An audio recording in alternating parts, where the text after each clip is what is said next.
New Mind itu apa sih? Pertanyaan ini muncul kebanyakan dari sahabat yang baru bergabung dengan channel Bossman. Istilah New Mind aslinya hanya pembeda dari cara berpikir pejabat pemerintahan yang berkuasa dan politikus yang selama ini memainkan perannya di kancah nasional dalam 15 tahun terakhir. Orba sudahlah, dilupakan. Jangan pernah beri peluang Orba bangkit lagi. Itu usang. Pemikiran reformasi 1998 ternyata juga tidak membuat bangsa Indonesia menjadi negara superpower dalam 20 tahun ini. Dan politik parlementer saat ini hanya membuat politikus serta penguasa serta oligarki yang bermain yang menjadi kaya dan menjadi makmur. Rakyat kebetulan pinter muterin ekonomi di bawah. Ya, faktanya dari dulu rakyat memang autopilot. Semua ini tidak akan pernah membuat Indonesia berdaulat penuh. Tidak akan bisa membuat Indonesia menjadi negara superpower mengendalikan dunia. Tidak akan. Karena itulah berpikirnya politikus dan pejabatnya hanya membuat rakyat sekedar menyambung hidup, ada makanan di piring rakyat. Beda dengan New Mind. New Mind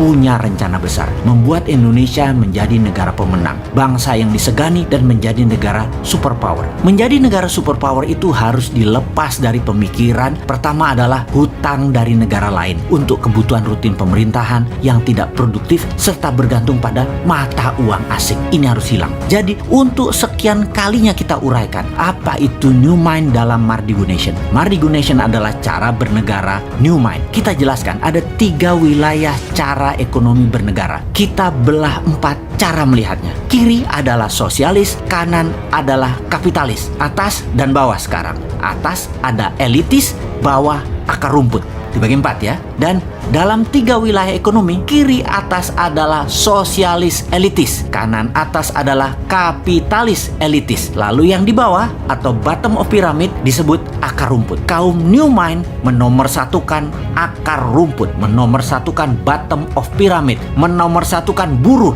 menomorsatukan pebisnis UKM, menomorsatukan petani dan nelayan. Problem akar rumput yang paling mendasar adalah tidak melek keuangan dari accounting system, finance hingga payment system, pembiayaan dan peminjaman. Financial literacy-nya harus ditingkatkan, kesadaran kemakmurannya harus di-upgrade. New Mind itu melihat BUMN itu sebagai threat atau ancaman. Karena itulah BUMN kaum sosialis elitis. Karena kebijakan BUMN sering menekan UKM dan malah berkompetisi dengan UKM. Harusnya BUMN itu berkompetisi dengan korporasi besar asing dan pendapatnya harusnya terbanyak dalam mata uang asing terutama dolar. Itu harusnya BUMN banyak dapat dolar. Namun faktanya BUMN malah jago impor alias bukan pahlawan devisa. Penghasilannya rupiah dan memakan pasar UKM. Namun secara politik BUMN bisa dijadikan para penguasa sebagai cash mesin dalam tanda petik oleh penguasa dan alat tekan oposisi. Pemiskinan orang atau pengayaan kelompok tertentu bisa diatur demikian. Jadi ketika New Mind mendapatkan kepercayaan rakyat, BUMN dari 800 tinggal 20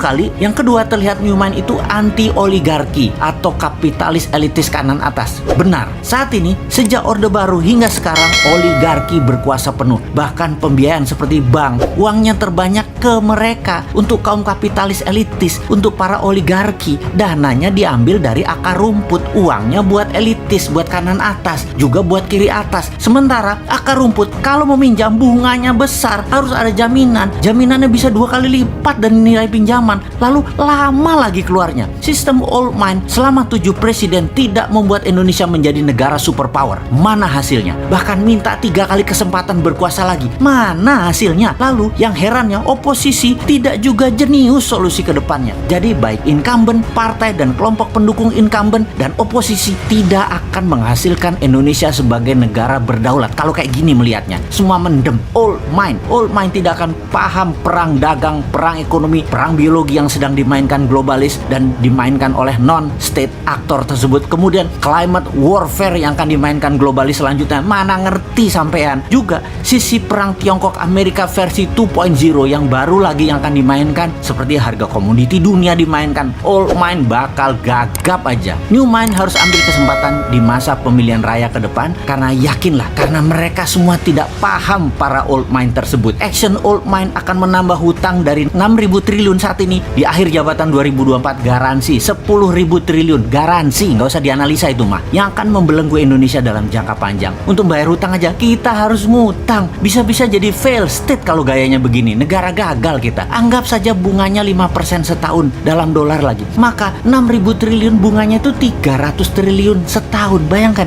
bunganya aja sudah 20% APBN. Lalu pokoknya bagaimana membayarnya, wahai menteri terbaik di dunia versi negara peminjam hutangan? Jawab dong. Lalu apa yang terjadi kalau rupiah melemah 5% setahun? Itu nggak ngejar lo bayar hutangnya. Jadi sebagai pemerakarsa New Mind, Mardi Gunasion seorang bosman fokus di dua hal sebagai bukti New Mind bukan teori. Pertama, pembiayaan UKM melalui urun dana, di mana Santara adalah perusahaan bosman yang akan membuktikan bahwa kekuatan akar rumput lah yang bisa membuat Indonesia berdaulat. Kemudian sistem pembayaran menggunakan platform dinaran, di mana rupiahnya anti inflasi dengan underlying emas, dan emasnya bisa diberikan atau dipindahkan sesama akun dinaran. Ini sistem pembayaran yang menarik, ini alat tukar yang menarik. Semua ini adalah bagian dari kontribusi New Mind terhadap sistem ekonomi agar membuat Indonesia berdaulat. Bayangkan, ketika New Mind berkuasa, sistem dinaran akan diambil alih oleh pemerintah, masuk ke dalam sistem 100% diambil pemerintah dan milik pemerintah. Lalu rupiah dicetak 6.000 triliun dengan jaminan emas yang masih di gunung yang akan diproduksi dalam 10 tahun ke depan. Gunung-gunung milik negara, milik rakyat. Asetnya dibuat bahan baku dari tabungan metal, penjamin terbitnya uang cetakan tadi. Kedaulatan Indonesia akan menjadi meningkat 2 kali lipat hanya dalam 1 tahun. Jadi dinaran dan Santara adalah contoh atau etalase dari konsep New Mind untuk menjalankan ekonomi bernegaranya. Semoga diterima masyarakat dan para sahabat semua kaum akar rumput. Anda menerima dua sistem ini. Kita segera batasi elitis. Kita utamakan ekonomi akar rumput.